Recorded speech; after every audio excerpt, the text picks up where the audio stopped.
எபிரேயர் 12ஆம் அதிகாரம் 15ஆம் வசனம் இப்படியே சொல்கிறது, தேவனுடைய கிருபையை இழந்து போகாதபடிக்கும் கசப்பான வேர் உங்களில் முளைத்தெலும்பாகாதபடிக்கும் நாம் ஜாக்கிரதையாக இருக்க வேண்டும் என்று சொல்லி வேதம் நம்மை எச்சரிக்கிறது. ஆம், கிறிஸ்துவுக்குள் பிரியமானவர்களே, தேவனுடைய கிருபையை இழந்து போயிடக்கூடாது.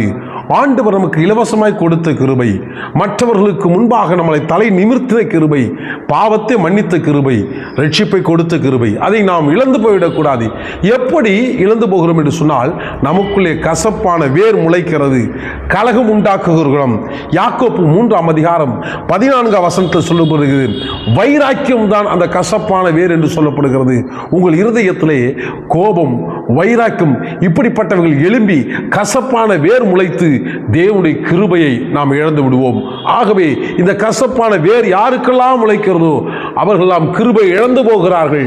ஆகவே நீங்கள் நானும் தேவன் கொடுத்த கிருபையை இழந்து போகாமல் இருக்க வேண்டும் என்று சொன்னால் நம்மில் கசப்பான வேர் முளைத்தெழும்ப விடவே கூடாது. கர்த்தர் தாமே உங்கள் இருதயத்தை பரிசுத்த அன்பினால் நிரப்புவாராக. தேவனுடைய கிருபையை இழந்து போகாமல் இருப்போமாக. God bless you.